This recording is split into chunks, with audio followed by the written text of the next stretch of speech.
Millions of people in the Horn of African nation of Somalia rely on money sent from their relatives and friends abroad in order to survive. These remittances have been the lifeline for many in the country that has been struggling to recover from its failed state status after 2 decades of civil war and conflict. But it is feared that a decision by Barclays Bank to close the accounts of some of the biggest Somali money transfer firms will have a devastating effect on the country and its people.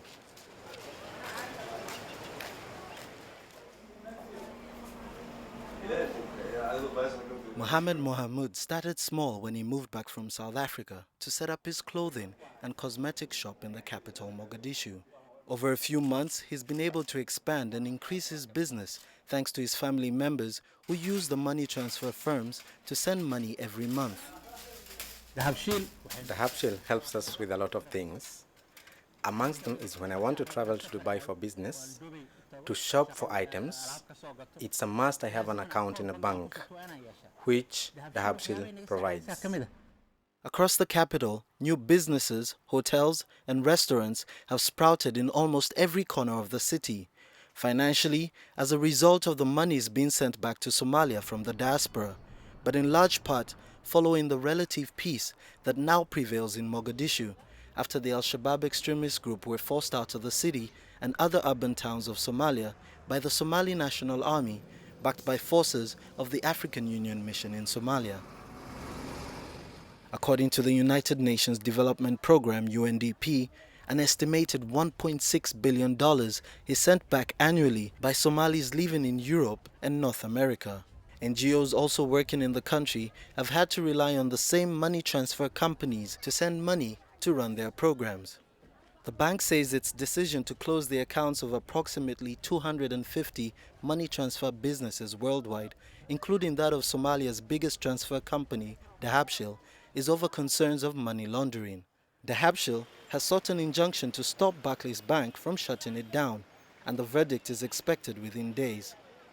Some money transfer companies in Somalia have been accused of being used by pirates to launder money received from ransoms, as well as being used by the Al-Qaeda-affiliated extremist group Al-Shabaab to fund their terror activities and operations in Somalia and the wider East African region. We talked to a few Somalis to hear their thoughts on the matter. I feel bad. The Habshil shouldn't be closed down, because a lot of people's livelihood depends on it. They don't have anything and they are dying of hunger, and what people send is very little money, and it's not worth much in Mogadishu. When relatives send little money, like $20, $25 and $50, they use it for coffee. If they were to stop that little money for coffee, then Somalis will suffer. It's in the interest of the Somali community that the Habshil should not be closed. Why?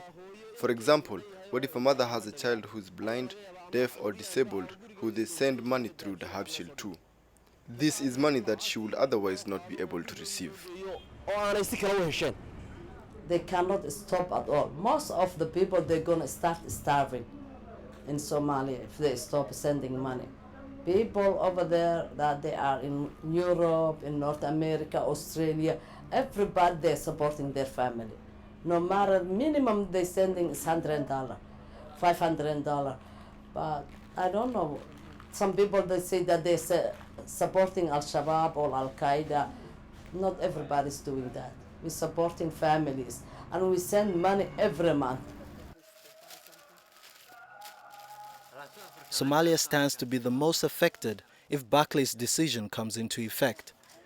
Its fledgling government still has a long way to go in providing basic services for its people and rebuilding structures and institutions destroyed by years of fighting. Most of the Somali people, over 45%, rely on the small remittances by their relatives and friends and families abroad.